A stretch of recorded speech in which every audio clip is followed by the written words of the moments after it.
Des militants d'ultra-droite qui ont annoncé qu'ils vont pouvoir enfin casser du PD. Ça, c'était le soir des élections européennes. Négro, bougnoul, des propos qui, selon vous, se banalisent, ou les médias en font beaucoup trop pour pas grand-chose. N'oubliez pas de vous abonner et de laisser vos commentaires. Merci et bon visionnage. Des militants d'ultra-droite qui ont annoncé qu'ils vont pouvoir enfin casser du PD. Ça, c'était le soir des élections européennes. Un chauffeur de bus insulté et traité de bougnoul. Ça, c'était mardi matin en région parisienne par un automobiliste qui se réclame du RN. À Avignon, une boulangerie où travaille un apprenti de nationalité malienne a été incendiée et on a retrouvé le mot nègre tagué sur place. C'est le parfum très rance de cette fin de campagne des législatives. Est-ce que vous constatez autour de vous une sorte de libération de la parole raciste? Est-ce que cette campagne attise les tensions? Est-ce que vous en avez été témoin? Est-ce que vous en avez été victime? Ce matin, plus que jamais, on a à cœur d'entendre vos propos, comme ça a été le cas de ce témoin ce matin, Charles. Depuis ce matin, on écoute vos témoignages, notamment celui de Clivy qui nous a appelé. Il habite à Saint-Ouen, mais il est inscrit dans un club de tir sportif dans l'Oise. Et Clivy nous a raconté la libération d'une certaine parole raciste au sein de ce club de tir. Écoutez. Ils n'ont pas peur de dire que viendra un moment donné où, quand on sera prêt, on ira chercher tel type de personne, et ils ont de toutes les façons, ils pourront rien faire parce que nous, on est prêts. Ça devient de plus en plus agressif. Et je pense même qu'à un moment donné, parce que le centre où je suis, le centre de tir où je suis, c'est une petite association qui gère ça. Et je pense qu'à un moment donné, je pourrais plus fréquenter ce centre. Non pas parce que je ne voudrais pas, mais je pense que plus le temps passe et plus ce groupe grossit, plus ce groupe a des personnes qui valident, même dans le bureau de l'assaut. Et parce que j'ai déjà été les voir plusieurs fois, et je pense qu'à un moment donné, je ne pourrais plus aller dans ce centre. Voilà, Clivy qui nous a précisé qu'il était d'origine martiniquaise et que désormais il se sentait menacé par ceux qui fréquentent comme lui ce club de tir dans l'Oise. Et on en parle avec vous tous qui nous appelez. Il y a Fadela qui est déjà avec nous au 32-16. Bonjour Fadela. Oui, bonjour, Fadela, Apolline. Bonjour Fadela, vous êtes infirmière dans l'Ariège et vous vouliez témoigner. On vous écoute Fadela. Voilà, bonjour Apolline, bonjour Charles. Je vous écoute depuis ce matin, 5 heures, départ de ma tournée.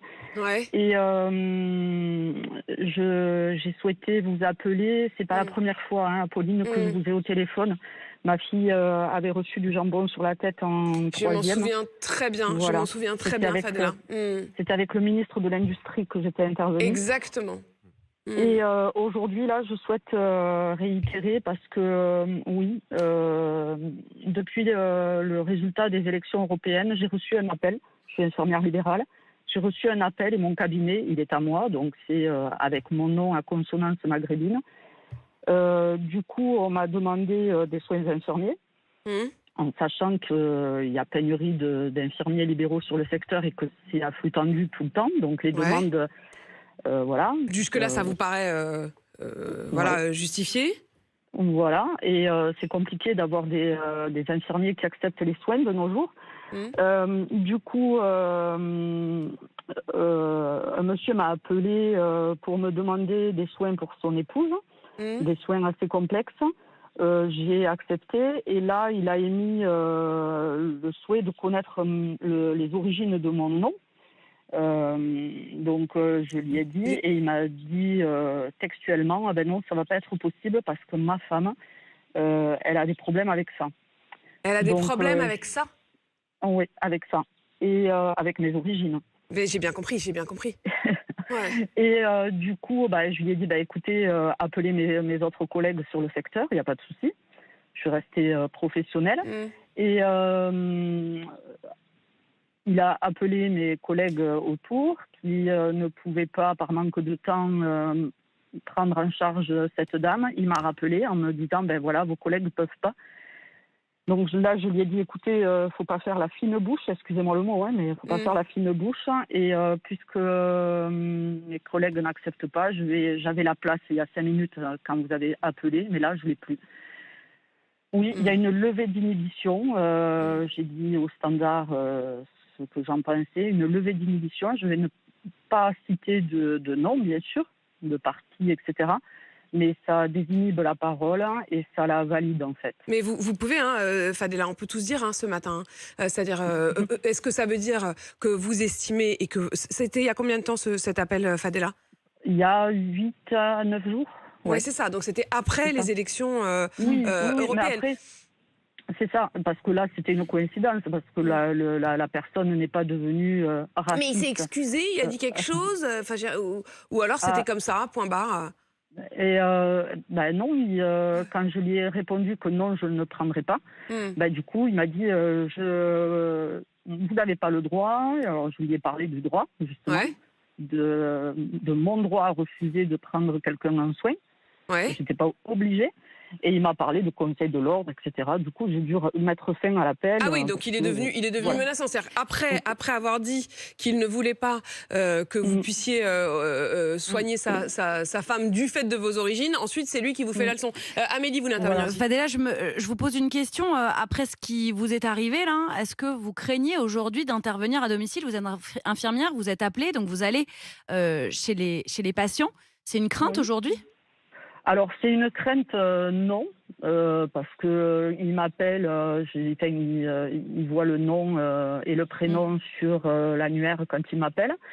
Mais par contre, oui, il y a quand même des discussions un peu houleuses depuis les élections européennes avec mes patients que je connais depuis longtemps, dits chroniques. Et récemment, là, il a fallu que j'en recadre un. Qui vous disait quoi? Qui me disait il y a trop de nègres et de bougnoules en France. Et c'est quelqu'un que vous suivez régulièrement? Ça fait 2 ans. Il vous avait jamais tenu ce genre de propos? Ben non. Oui, donc j'ai recadré bien fermement, mais je constate quand même que partout il y a cette levée d'inhibition. Voilà. Et puis oui, moi ça me fait peur parce que comme je le disais lors d'une précédente émission au téléphone, intégrer ça veut dire quoi? On parle d'intégration, on parle de binationalité, on parle de citoyenneté. Qu'est-ce que ça veut dire? Est-ce que intégrer, ça veut dire qu'on paie des impôts, que l'on travaille, qu'on est... voilà. Parce que sinon, là-dessus, je pense qu'il y a des Français d'origine qui ne le sont pas. J'ai pas peur des mots, là, aujourd'hui. Non, mais bien sûr, Fadela. Et vous en parlez avec votre fille? On en parle beaucoup, on discute beaucoup. Est-ce qu'elle le ressent, elle aussi? Elle est au lycée, elle vient d'entrer au lycée, non? Elle est en seconde, elle rentre en première. Voilà, c'est ça. Du coup, elle a 15 ans. Oui, toute l'année de seconde aussi, ça a été des petits mots. Et puis, juste avant la campagne européenne, ça a été pareil. On a dit le nom du politique qui se présentait, voilà. Et voilà. Et en cours d'histoire, pareil. En cours de géographie, quand on parle de flux migratoires, c'est pareil aussi. Mais de la part d'autres élèves, Fadela? D'autres élèves, oui, bien sûr. Oui. Moi, c'est ce qui me fait peur aussi. C'est à 16 ans, 15 ans. Et on l'a vu dans les dernières études, c'est le racisme et l'antisémitisme, y compris dès la plus tendre enfance, c'est-à-dire dès les classes du primaire, qui sont désormais totalement débridées. Fadela, vous avez peur pour votre fille? Clairement, oui. Je le dis parce que là, elle l'entend pas, mais oui. Voilà. Vous le dites parce qu'à cette heure-ci, elle dort, quoi, et donc vous osez le dire. Oui, voilà. Et du coup, oui, j'ai peur pour son avenir.